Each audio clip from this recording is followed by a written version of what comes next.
So here is some quick information, Cheesecake 101 for Defender Cafe.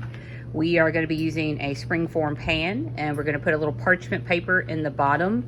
I'm probably going to trim this down just a little bit. It can be too small, so it's good in this size of pan, but you don't want it too big. It can cause some issues if it's too big. So a little small is great. The parchment paper will release this piece off of the bottom easier. Also, when you put the bottom of the springform pan in, the bottom, when you open it, it has like a bowl, and you don't want it to be a bowl, you want it to be a table. So make sure that you flip it upside down so that it'll pop off easily and your cheesecake isn't down inside of the bottom. I learned that the hard way. So I've got my pans prepared. I'm going to be doing my crust. So I have some melted butter. I have Oreos that have been in the food processor for 2 of them. Roughly about a cup and a half. It kind of depends on the size of your springform pan. And then on this one, I have some cinnamon graham crackers. The graham crackers are going to take more of the butter than the Oreo does. Essentially, you want to mix enough butter that when you kind of mix it and blend it, it's like wet sand, like you're making a sand castle. So over here, do this so I don't make you like too dizzy moving around. So in the stand mixer, I have 4 blocks of cream cheese. They were softened in the microwave or set out at room temperature for a long time.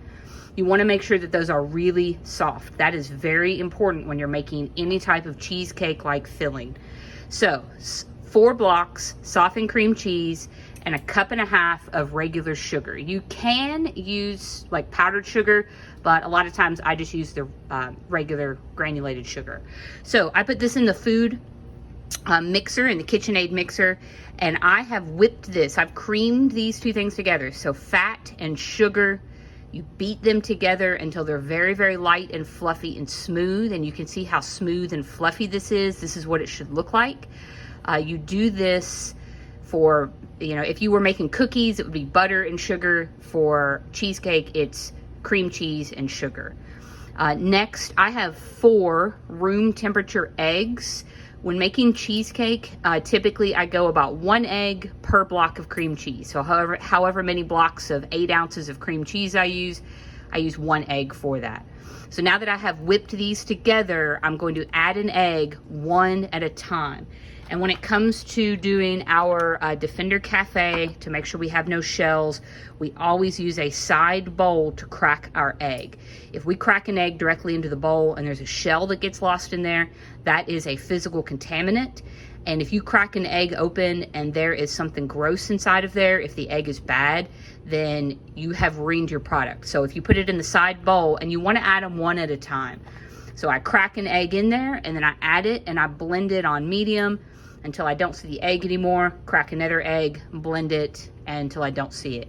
You can do 2 whole eggs and 2 yolks if you want to. If I'm going to make a cheesecake that is going to have some liquidy filling in it, so pumpkin is adds a little bit of liquid or moisture.